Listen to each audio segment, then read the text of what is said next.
Previous ইয়ারে হয়ে থাকা এক্সাম এসএসসি জিডি 2023-এ আসা অনুপাত সমানুপাতের খুবই একটা পপুলার কোয়েশ্চেন। এখানে H/B এর অনুপাত দেওয়া আছে, B/C এর অনুপাত দেওয়া আছে।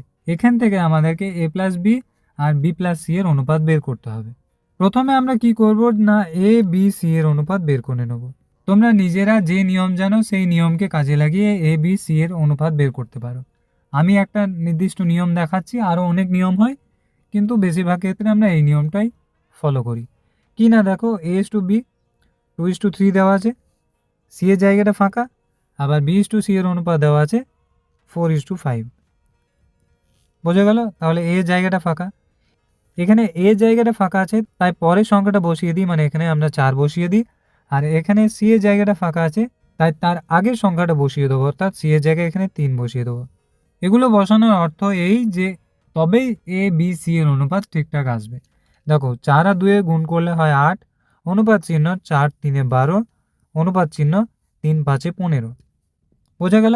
এবার A/B/C এর অনুপাত বেরোলো, যেখান থেকে আমরা A+B আর B+C এর অনুপাত বের করতে পারবো।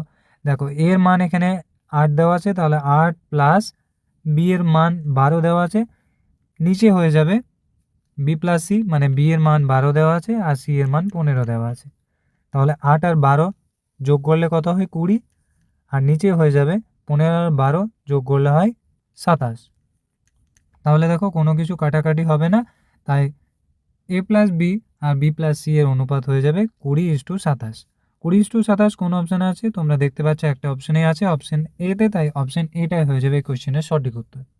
যদি প্রথমের কোয়েশ্চেনটা বুঝতে পেরেছো, একই নিয়মে এই কোয়েশ্চেনের উত্তর তোমরা কমেন্টে দেওয়ার চেষ্টা করো, যেটা প্রিভিয়াস ইয়ারেরই কোয়েশ্চেন এসেছিল এসএসসি MTS 2023-এ।